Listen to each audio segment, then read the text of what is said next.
Kilinika giddu galeessa kennaa beeytu 0907777772 hello ja'a hoottu.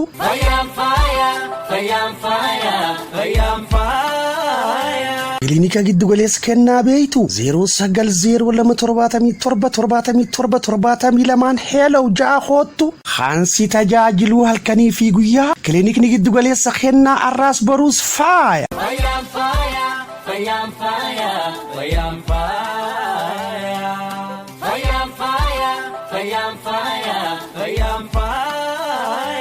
Kilinikni giddu galeessa kennaa gameeysa qaxalee gahumsa ogummaa fayyaa jaarraan keessa jirru gaafatu gonfate doktorummaa yeroo dheeraaf tajaajila saffisaaf si'aayaa uummanni irraa gammadu kennuun hangafummaa gonfate Dr. Mangistuun ummataaf kan hundaa'e wabii yaala fayyaa gaaddisa gammachuu filannoo baay'eewwaniiti.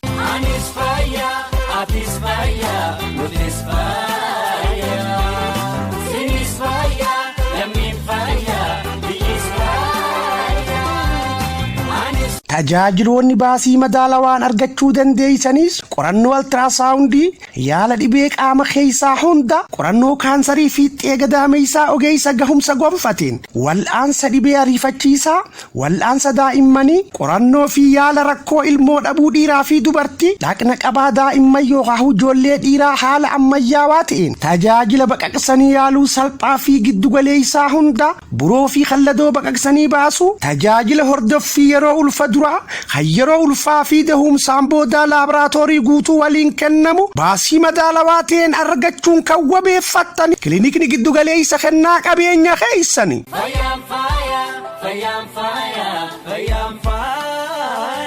Kilinikni giddu galeessa kennaa filannoon baay'eewwanii gaachanni rakkoo fayyaa qabeenyi keessan teessumaaf magaalaa jaalalaa ciroo kan filate yaalamtoota fageenya irraa dhufuun ciisanii wal'aanamuuf dirqamaniif siree qulqullinni isaa dhugoome bilisaan dhiheessuun iddoo bultiif haragalfii firaaf aantee wal'aansisuuf waliin dhufaniif mijjatu kutaa barbaaddan keessatti ciqilfatuu waaqa kadhattan yookaan sagaddan walabaan dhiheessuun akkaataa simannaaf keessummeessuu maamiltoota duudhaaf safuu nagadaa ganamaa jaalalaan hammachuu fayyaaf wabii dhaabbachuu dhukaaf lafee taasifachuun sa'a 24f tajaajila yaala fayyaa guutuu kennuun hangafummaa kan gonfate kilinikni giddu galeessa kennaa qabeenya keessanii odeeffannoo dabalataaf 0902 bilbila.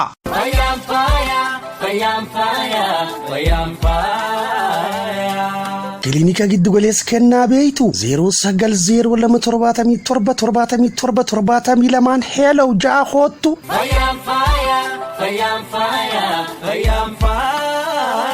Kilinika giddu galeessa kennaa beeytu 0902777772 hello ja'a hoottu. Hansi tajaajiluu halkanii fi guyyaa kilinikni giddu galeessa kennaa arraas baruus faaya.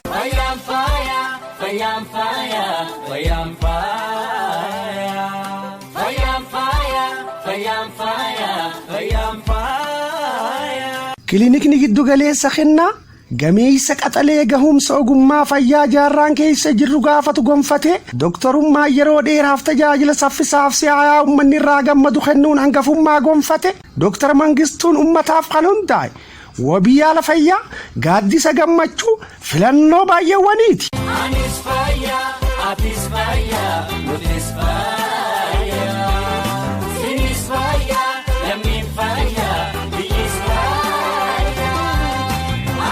Tajaajiloonni baasii madaalawaan argachuu dandeessanis qorannoo ultrasaawundii yaala dhibee qaama keessaa hunda qorannoo kaansarii fi gadameessaa ogeessa gahumsa gonfateen wal'aansa dhibee ariifachiisaa wal'aansa daa'immanii qorannoo fi yaala rakkoo ilmoo dhabuu dhiiraa fi dubartii dhaqna qabaa daa'imman yookaan ijoollee dhiiraa haala ammayyaawaa ta'een tajaajila baqaqsanii yaaluu salphaa fi giddu galeessaa hunda buroo fi kalladoo baqaqsanii baasu tajaajila hordoffii yeroo ulfa yeroo ulfaa fi dahumsaan booda laaboraatoorii guutuu waliin kennamu baasii madaalawaa ta'een argachuun kan wabeeffattan kilinikni giddu galeessa kennaa qabeenya keessanii.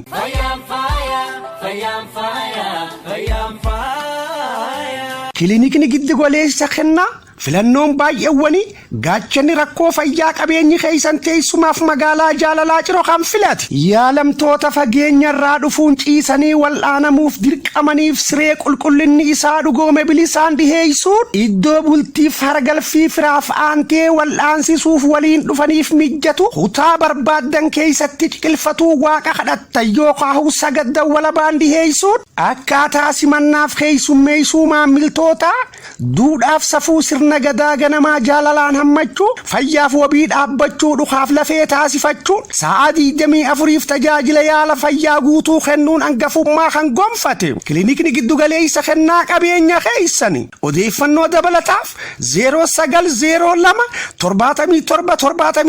77 bilbila.